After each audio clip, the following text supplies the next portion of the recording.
Have you ever dreamed of living abroad, working online, and traveling the world? Bangkok is one of the most popular cities for digital nomads. And honestly, it's easy to see why. The cost of living is low, the infrastructure is solid, the internet is fast, and there's a growing international community everywhere you go.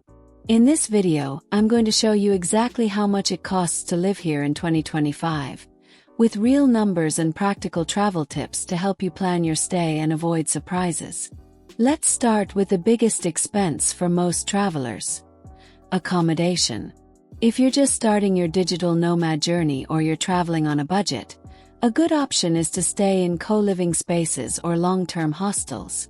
These places are great for meeting other travelers, connecting with remote workers, and saving money. Prices usually range from $300 to $600 per month, and they almost always include Wi-Fi and cleaning. If you prefer having your own space, you can rent a basic studio apartment a bit outside the touristy areas for around $400 to $800 a month. These studios are usually small but comfortable, perfect for working remotely if you don't need much space. Now, if you want a better location, close to the metro stations and co-working spaces, Sukhumvit and Salem are the neighborhoods to check out. A one-bedroom apartment there will cost you between $500 and $1,200 per month, usually with extras like a pool, gym, and 24/7 security. And if you're looking for a more premium experience, like modern condos, rooftop pools, and city views, prices will go over $1,200 per month. Pro tip: if you plan on staying for 3 months or more, always try to negotiate directly with the owner or agency. You can often get 10 to 15% off if you're booking long-term. Now let's talk about food, one of the best things about living in Thailand.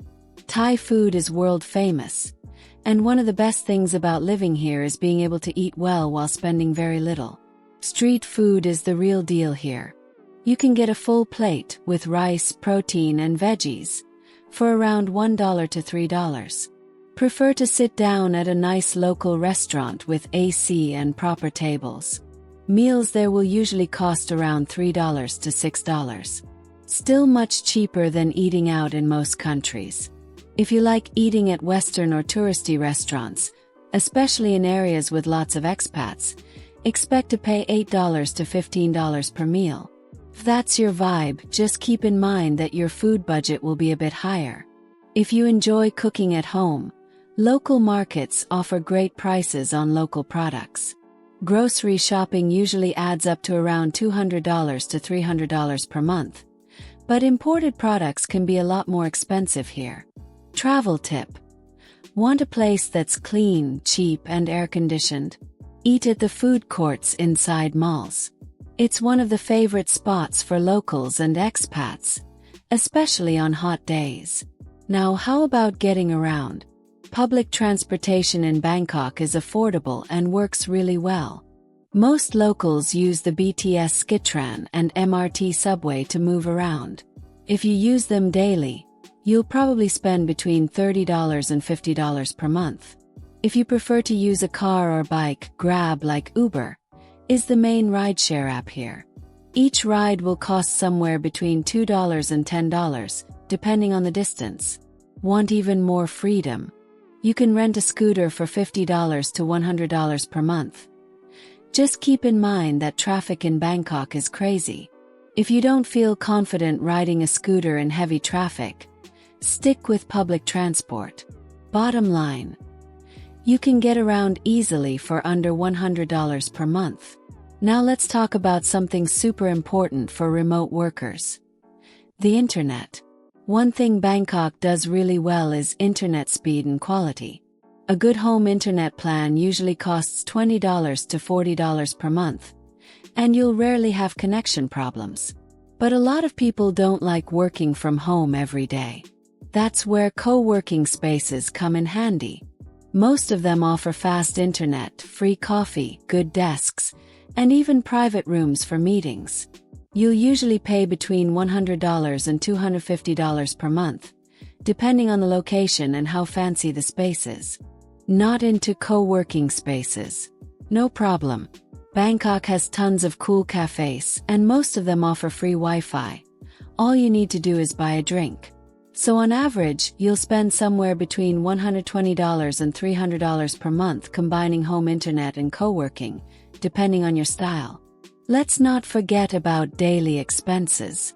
Gyms here can cost anywhere from $30 to $100 per month. If you're okay with a basic setup, you'll save a lot.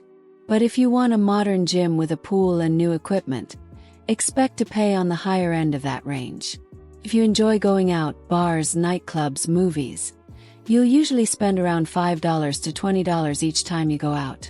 Here's something a lot of travelers forget. Health insurance. Having an international health insurance plan is super important. It usually costs between $50 and $100 per month, and it can save you a fortune if anything happens. And of course, you'll have those small everyday expenses: coffee, clothes, short trips, extra transport. Budget an extra $50 to $150 per month for that. So how much does it all add up to? If you keep things simple, small apartment, local food, public transport, you can live comfortably in Bangkok for around $800 to $1,000 per month. Want a bit more comfort? Better apartment, eating out often, co-working, and a social life? Plan for around $1,500 to $2,000 per month. If you want the full package, luxury condo, fancy restaurants, gym, co-working, and fun weekends, $2,500 or more per month is realistic. Bottom line, Bangkok is one of the cheapest and most convenient places in the world to live as a digital nomad. And if you're curious to know how much it costs to live in Chiang Mai, one of the favorite destinations for nomads and even cheaper than Bangkok, click on the next video and I'll show you everything you need to know.